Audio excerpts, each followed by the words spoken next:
Accessible Web, WCAG Manual Auditing.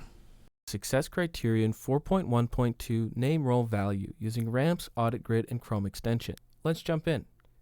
Success Criterion 4.1.2 ensures that all UI components communicate their name, role, and value to assistive technologies.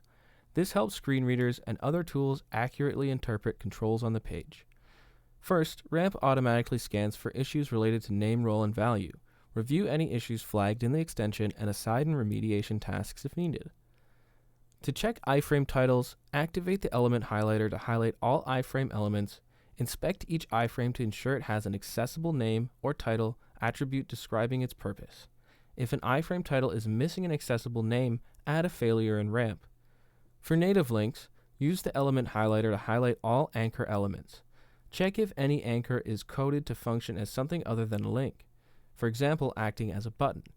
If so, ensure it has the correct ARIA widget role assigned.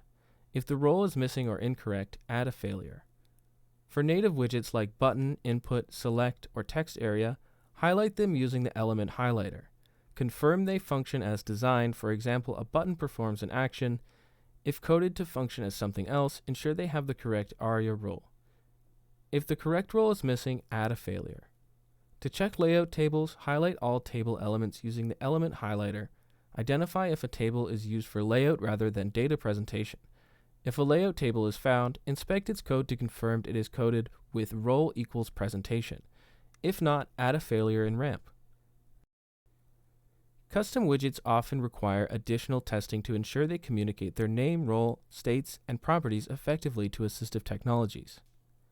To test custom widgets, activate the element highlighter to display UI components with ARIA roles.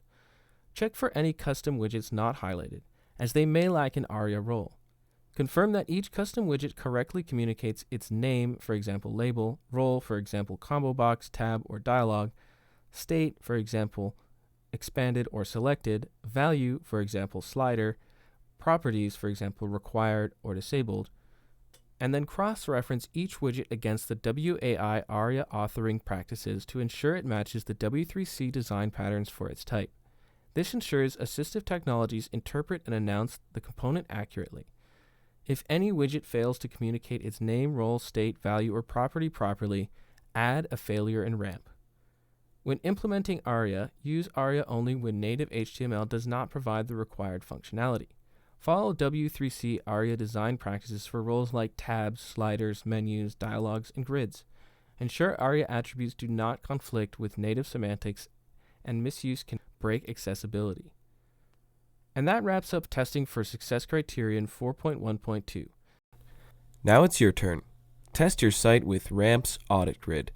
Try it free for 14 days using the link in the description.